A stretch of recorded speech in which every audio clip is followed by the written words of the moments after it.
मित्रों, जीवन में हम विजय पाना चाहते हैं, मगर इस यात्रा में हमारा सबसे बड़ा दुश्मन कौन है, इसको हम पहचानते नहीं, तो हम कभी भी विजय प्राप्त नहीं करेंगे। जैसे कोई सैनिक युद्ध के मैदान में है और जिनके पास वो रहता है वो उसके दुश्मन है, ये उसको पता नहीं। वो गुप्तचर के रूप में आए, उसके मित्र जैसे लग रहे उसको, और उनकी बात को मानकर वो युद्ध को आगे बढ़ा रहा है, तो कभी भी सफल नहीं होगा। तो हमारे जीवन में सबसे बड़ा शत्रु कौन है, उसको पहचानना है, ताकि उसके षड्यंत्र से हम बच सके, उसके भ्रम से हम बच सके। चाह ही हमारे जीवन का सबसे बड़ा शत्रु है। चाह सबसे बड़ा धोखेबाज है, क्योंकि चाह केवल बात करता है देने की, मगर वो देता कभी नहीं। जैसे किसी का प्रेमी है, वो बात तो करता है बड़ी बड़ी, उसको बहुत देने की बात करता है, वो चाँद को लेकर उसको देने की बात भी करेगा, उसके लिए अपना जीवन भी अर्पण कर देने की बात भी करेगा, हर सुख दुख में साथ देने की बात भी करेगा। मगर ये सब बात प्रेमिका को इसीलिए कर रहा है ताकि प्रेमिका को भोग सके, है ना। जो वो कहता है वो पूरा करने के लिए नहीं कहता है। तो एक बार आपको वो भोग लेगा तो उसके बाद वो प्रेमी आपको कहेगा, जो कह रहा था पहले, हर सुख दुख में साथ देऊंगा, जन्म मृत्यु में मैं साथ रहूंगा, तुमसे ही जीऊंगा, तुमसे ही मरूंगा, तो एकदम से आपसे भागने लगेगा, आपसे दूर होना चाहेगा। धोखेबाज है, बातें करता है देने की, बहुत ऊंची ऊंची बात करता है, बड़ी बड़ी बात करता है, आपको भी लोभ पकड़ जाता है, हाँ ये मुझे दे सकता है, तो उसके विश्वास पे आप पड़ जाते। मगर वो कभी आपको देने वाला नहीं है, वो आपको बीच रास्ते पे छोड़ के अकेले टाप कस जाएगा, आपको धोखा दे जाएगा। तो चाह भी हमको यही करता है, वो भी हमसे कहता है कि तुम ये पाओ वो पाओ, ये इसकी इच्छा करो, इसकी कामना करो, तो आपको ये मिलेगा, है ना। जैसे प्रेमी कहता है, ऐसे ये भी कहता है, ऐसा ऐसा करोगे तो ऐसा ऐसा तुमको मिलेगा, इसलिए तुम ये करो, इसकी चाह रखो, तो इस तरह वो कहता है। मगर जब आप उसको करते हो, उसको पाने के लिए, तब आपको पता चलता है तो वो तो कुछ मिल नहीं रहा है, तो केवल बात थी। तो एक ओशो मनचाहा शंख की बात करते थे। एक साधु के पास ऐसा शंख था, उसके आगे जो आप कहोगे वो उसको दे देगा, मगर देगा नहीं, वो देने की बात करेगा, वो कभी देगा नहीं। जैसे तुम उस शंख के आगे कहोगे मुझे 1000 रुपया दे दो, तो वो कहेगा आपको 1000 रुपया से क्या करोगे, 2000 मांग लो। तो फिर आप कहेंगे तो बहुत अच्छा, तो 1000 क्यों, मुझे 2000 ही दे दो। तो फिर वो शंख कहता है 2000 से क्या करोगे, 4000 मांग लो। फिर जब आप कहेंगे चलो 4000 ही दे दो, तो वो फिर कहेगा 4000 से क्या करोगे, 8000 ले लो। ऐसे ही चाह आपको आगे बढ़ाता जाएगा, वो कभी आपको देगा नहीं, है। जितना संख्या आप कहेंगे उसका डबल देने की बात करेगा, और संख्या तो कभी खत्म नहीं होगा। इसलिए वो शंख आपको कभी देता होता नहीं, केवल बात करता है देने की। चाह भी ऐसा ही है। जब हम युवा थे, चाह हमको कहता था कि तुम अच्छे से पढ़ लो, पढ़ने के बाद तुमको सफलता मिलेगा। मगर आपने पढ़ लिया, पास हो गए, तो फिर यही चाह कहेगा फिर अब जागीर खा लो, जागीर खाने के बाद तुमको आनंद मिलेगा।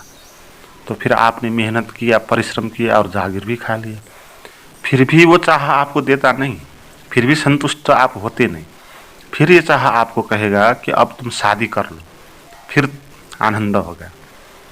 तो फिर शादी भी कर लिया, शादी करने के बाद भी आपको संतुष्टि नहीं हुई, फिर चाह कहेगा फिर बच्चे पैदा करो, तो बच्चे पैदा करेंगे आप, उससे भी नहीं होगा। फिर चाह कहेगा कि मान सम्मान पद प्रतिष्ठा धन इत्यादि कमाओ भाई, तब होगा। तो आप फिर इन घन चक्कर में जीवन भर चलेंगे और कभी आपको कुछ मिलेगा नहीं। जब आपका मृत्यु आ जाएगा तो चाह इतना बड़ा चालाक है, वो आपको कहता है चलो भाई इस दुनिया में तुमको कुछ नहीं मिला, तो बाद में तुमको स्वर्ग मिलेगा, है। तो इसलिए स्वर्ग पाने की चाह पैदा करो। इसलिए जो लोग बूढ़े हो जाते हैं ना, मृत्यु के नज़दीक हो जाते हैं, वो एकदम से स्वर्ग की चाह रखते हैं, क्योंकि अब इस जीवन में उनको कुछ मिलने वाला नहीं है, मृत्यु नज़दीक आ रहा है। तो चाह मृत्यु के बाद भी आपको ले जाता है, स्वर्ग की कामना करता है। इसलिए बूढ़े लोग मंदिर में जाएंगे, हरे राम हरे कृष्ण करेंगे, या और कुछ नहीं है, उनका चाह है। वो चाह पहले उनको कहता था कि पढ़ लो, फिर जागीर खा लो, फिर शादी कर लो, फिर बच्चे पैदा कर लो। यही चाह उसको कहता है कि अब भगवान का पूजा पाठ कर लो, मृत्यु के बाद स्वर्ग मिलेगा। तो इस तरह चाह हमको उस शंख की तरह कभी देता नहीं है। वो कहता है डबल ले लो, उससे क्या होगा, है ना। जैसे शंख कहता है 2000 से क्या होगा, 4000 ले लो, 4000 से क्या होगा, 8000 ले लो। ऐसे ही चाह कहता है शादी से क्या होगा, बच्चे पैदा करो, बच्चे से क्या होगा, धन पैसा करो, और धन से भी क्या होगा, भगवान की पूजा पाठ करो। इस तरह चाह हमारे जीवन का सबसे बड़ा दुश्मन है। इस चाह को जिसने समझा नहीं, उसने जीवन को कभी जाना ही नहीं कि जीवन क्या था।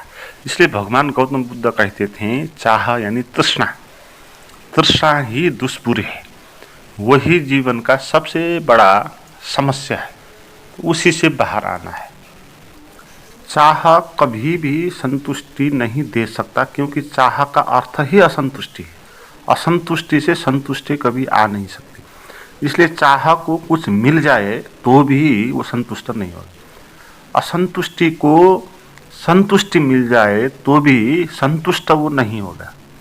असंतुष्ट आदमी को जो कुछ भी आप दे दो वो संतुष्ट कभी होगा नहीं। जैसे ओशो फिर एक कहते थे कहानी, एक आदमी ने 10 लाख चिट्ठा पा लिया, किसी लॉटरी में 10 लाख पा लिया, और फिर 10 लाख लेकर घर पे आया, मगर वो निराश था, उसका चेहरा उदास था। उसकी पत्नी बोली तुम क्यों उदास हो? तो वो कहता है मुझे लॉटरी में आज 10 लाख मिल गए। पत्नी बोलती है तो 10 लाख मिल गए तो बहुत बड़ी खुशी की बात है, फिर तुम क्यों परेशान हो, फिर क्यों चिंतित दिखाई देते हो? फिर उसका पति कहता है हाँ, पहले नंबर का लॉटरी लगना था, मुझे 20 लाख मिलना था, मगर 20 लाख नहीं मिला, 10 लाख ही मिला, तो 10 लाख घाटा हो गया। तो चाह इस तरह सोचता है, अगर उसको मिल जाए तो भी उसमें वो कमी निकाल देता है, और जो उसको नहीं मिला है उसके प्रति लोभ पैदा कर देता है, और ये लोभ आपको संतुष्ट होने नहीं देता। तो आपको सभी कुछ मिल जाए जीवन में तो भी आप संतुष्ट नहीं हो। आपको सम्राट बना दे कोई, आपको स्वर्ग में ले जाकर बैठा दे कोई, तो भी आप वहाँ संतुष्ट नहीं होंगे। आपको स्वर्ग में कोई रख देगा तो आप कहेंगे हाँ, इससे बड़ा और सुंदर स्वर्ग मुझे चाहिए। वो चाह जहाँ तक होगा वहाँ तक आपको संतुष्टि हो नहीं सकता। तो चाह में क्या कमजोरी है, चाह का दुर्गुण क्या है? चाह का दुर्गुण ये है कि उसमें अहोभाव नहीं होता, उसमें धन्यवाद भाव नहीं होता। जो उसको मिल जाता है उसके प्रति वो ग्रेटिट्यूड नहीं है, उसके प्रति वो धन्यवाद नहीं दे रहा। जो नहीं मिल रहा है उसके प्रति लोभ उसके भीतर है, उसके भीतर प्रेम नहीं है, उसके भीतर स्वीकार के भाव नहीं है, समर्पण के भाव भी नहीं।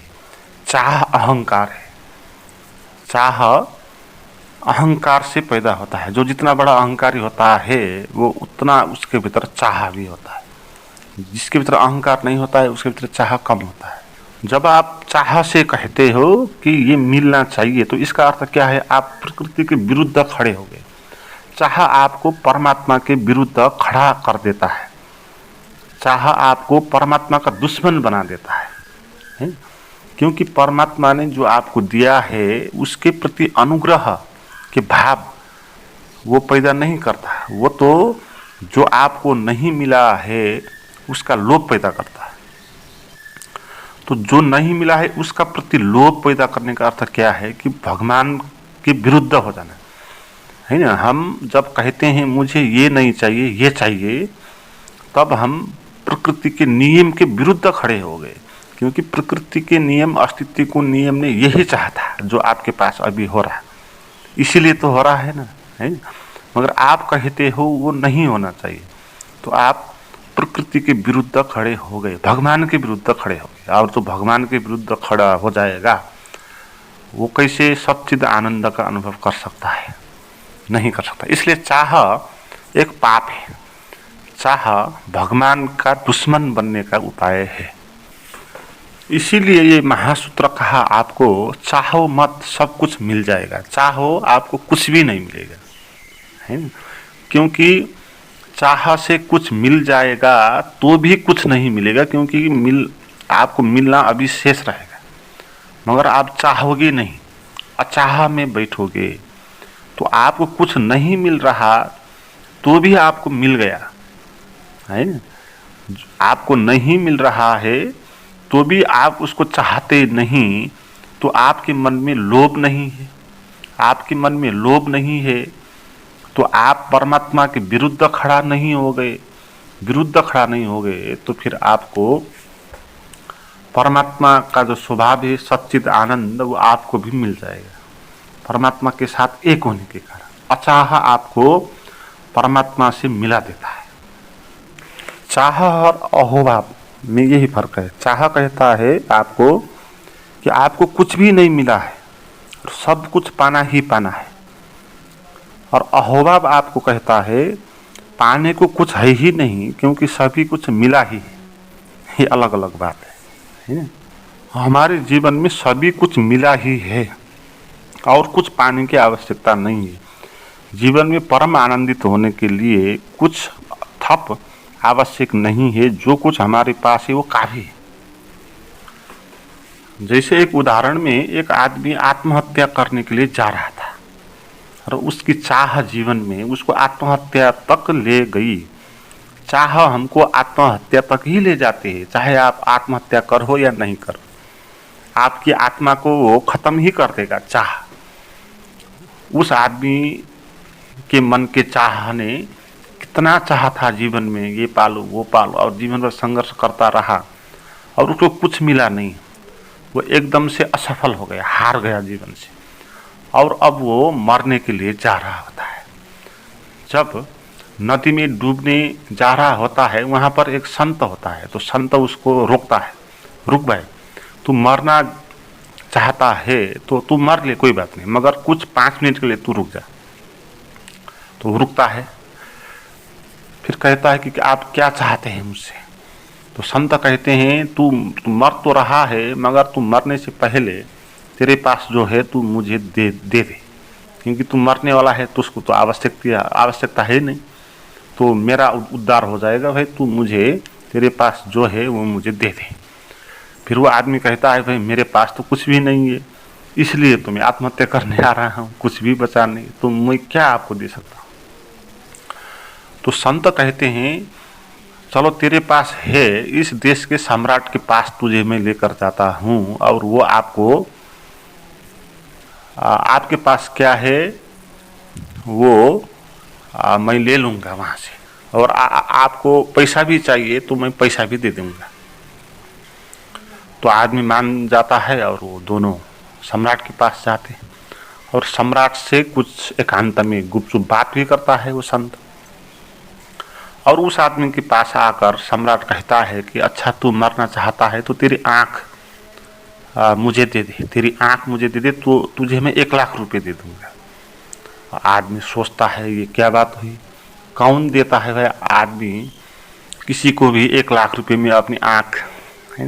उसको आज पता चली आँख उसकी बहुमूल्य थी, मगर चाह हमको अंधा कर देती है, चाह हमको देखने नहीं देती। हमारे पास क्या क्या है इसको चाह देखने नहीं देती। तो उस आदमी ने कभी भी देखा नहीं था, इस तरफ सोचा भी नहीं था, मेरे पास कुछ भी नहीं बचा तो भी मेरे पास आँख तो बची, और ये आँख बहुमूल्य है, इस आँख को मैं लाख नहीं करोड़ रुपया कोई दे देता है तो भी मैं देने के लिए तैयार नहीं होता। तो करोड़ रुपया से भी ज़्यादा मूल्यवान मेरे पास आँख है। ऐसे सम्राट उसे कहता है तेरा मुझे किडनी निकाल कर देते, तेरा हार्ट निकाल कर देते, तेरा कान निकाल कर देते, सबका 1-1 लाख रुपये दूंगा। तो कहते हैं वो आदमी वहाँ से भागने लगा और पहली बार उसको समझ आया कि उसके पास क्या क्या था। तो चाह इस तरह हमको जो कुछ हमारे पास है वो देखने नहीं देती, मगर अगर हम जो कुछ हमारे पास है उसको देखें तो क्या पाने की चाह आवश्यकता है हमारे जीवन में, क्या नहीं मिला है। जो भी आवश्यक चीज़ है वो काफ़ी से ज़्यादा मिला है। जैसे हमारे शरीर को जिंदा रखने के लिए ऑक्सीजन आवश्यक होता है, तो ऑक्सीजन फ्री में मिलता है और जितना आवश्यक है उससे ज़्यादा मिलता है ना। इससे हमारे जीवन में पानी आवश्यक होता है। पानी भी समुद्र में इतना ज़्यादा है, काफ़ी से ज़्यादा है, तो ज़मीन काफ़ी से ज़्यादा है। तो हमारे मन में प्रेम, आत्मा, ये सब काफ़ी भी ज़्यादा भरी पड़ी है, मगर हम उस तरफ कभी देखते नहीं। हमारे भीतर स्वर्ग है, उस स्वर्ग को हम कभी देखते नहीं, चाह हमको देखने नहीं देती। वो तो आगे बढ़ाना चाहती है, जो है रुक के उसको देखने नहीं देती। तो जीवन का इस अद्भुत सूत्र को समझ लेना चाहिए। जो चीज़ पाने के लिए हम प्रयास करेंगे वो हमको कभी भी नहीं मिलेगा, मगर जो हम चाहेंगे ही नहीं तो हमको मिल जाएगा। जो नहीं चाहते हैं उसको सब मिल जाता है, जो चाहते हैं उसको कुछ भी नहीं मिलता। हम इसको ध्यान में भी अभ्यास कर सकते हैं, इसको हम ध्यान बना सकते हैं, दैनिक जीवन में इसका प्रयोग कर सकते हैं। आप 1-8 घंटे के लिए कहीं पर बैठ जाएं और आप इस तरह सोचें, अहोभाव की तरह सोचें, चाह की तरफ नहीं सोचें। चाह की तरफ सोचेंगे तो आपके मन में ऐसे ख्याल आएंगे कि आपको ध्यान चाहिए, आपको आनंद चाहिए, आपको शांति चाहिए, और अभी जो है आपके पास वो कुछ भी नहीं है। तो ये चाह आपको ऐसे कर्म करने के लिए प्रेरित करेगी। तो अहोभाव से बैठना है। अहोभाव क्या कहेगा कि आपको कुछ भी पाना नहीं है ना? जो कुछ आपके पास है उसके प्रति धन्यवाद दे देना है, बस धन्यवाद भाव से बैठना है। कहना है मुझे ये शरीर मिल गया, बहुत अनुग्रहित जिसने भी दिया। मेरे पास आँख है, बहुत अनुग्रहित हूँ जिसने भी दिया। इतनी सुंदर आँख है, सुंदर चीज़ों को देख सकते। मुझे कान मिल गया, इतना अच्छा, इतना सुंदर, गहन से गहन बातों को भी मैं समझ पाता हूँ इस कान के कारण। तो कान मेरे पास बहुमूल्य है, तो इस कान के लिए मैं बहुत अनुग्रहित हूँ। मेरे पास, इसलिए जो मेरे पास है उसके प्रति धन्यवाद देना। दुख या पीड़ा है तो उसके प्रति भी अचाह रखनी है, दुख पीड़ा को भी स्वीकार कर देना है। अगर दुख या पीड़ा नहीं होता आपके जीवन में तो आपका जीवन आगे कभी बढ़ता ही नहीं। वो तो दुख की बड़ी कृपा है, आपको उसने आपको झकझोरा, आपको सही रास्ते पर लाने के लिए मजबूर किया। दुख ने आपको चेताया, आपको होश में लाया। इसलिए दुख, चिंता ये कोई भी गलत चीज़ नहीं है, यह हमारे जीवन का निर्माण करने में इनकी भी भूमिका है, समाज की भी, सभी चीज़ों की भूमिका है। तो इसीलिए कोई भी बात ऐसी नहीं है जिसके मैं विरुद्ध खड़ा हो जाऊँ, है ना। ये अहोभाव होता है। चाह तब पैदा होती है जब आप किसी चीज़ के विरोध में खड़ा हो जाते हो। विरोध में खड़ा हो जाएंगे तो जो आपके लिए अच्छा है उसको पाने की लोभ आपके भीतर पैदा होगी। तो परमात्मा के विरुद्ध भी खड़ा नहीं होना है। परमात्मा ने हमको अंधकार दिया है, अज्ञान दिया है, तो भी इसका भी बड़ा कारण है। अगर अंधकार या अज्ञान नहीं देता तो हम कभी ज्ञानी भी नहीं बन सकते हैं। ज्ञानी बनने के लिए अज्ञान का होना आवश्यक है। जो अज्ञानी ही नहीं वो ज्ञानी कैसे बन सकेगा? जो अंधकार में ही नहीं वो प्रकाश को कैसे अनुभव करेगा? इसलिए जो भी जीवन में होता है ये सभी चीज़ आवश्यक होता है, इसीलिए वो होता है ना। मगर हमारे भीतर चाह होने के कारण हम इन चीज़ों को इनकार करने लग जाते हैं, और जो चीज़ हमारे पास है ही नहीं और कभी मिलेगी ही नहीं, है ना, है ही नहीं, बाद में मिलेगी ऐसा भी नहीं, बाद में भी कभी भी नहीं मिलेगी। तो उन चीज़ों को पाने के लिए हमारे भीतर चाह है, तो ये चाह का कीड़ा हमारा जीवन बर्बाद कर देगा। और अचाह या अहोभाव का अर्थ ये है कि जो कुछ भी है वही मैं चाहता हूँ, है, जो है मेरे पास उसको मैं चाहता हूँ, और जो पास मेरे नहीं है, जो मेरे पास नहीं है उसको मैं नहीं चाहता। मेरी अपनी कोई चाह नहीं है, मेरा अपना कोई निर्णय नहीं है। जीवन में जो है वो अच्छा ही होगा ना, इसीलिए तो है। तो इसीलिए वही मैं चाहता हूँ, उससे भिन्न मैं नहीं चाहता। तो अपनी भिन्न चाह चाह हमको भिन्न बना देती है। तो अचाह हमको जीवन से एक कर देते हैं, जीवन से जोड़ देते हैं। जीवन से जितना हम जुड़ते हैं उतना हम परमात्मा के नज़दीक होते हैं, उतना हम अपने स्वभाव से नज़दीक होते हैं। मित्रों, मेरे कार्यों में जुड़ने के लिए मुझसे आप चैट करके जुड़ सकते हो। उसका नंबर और लिंक डिस्क्रिप्शन में दिया हुआ है।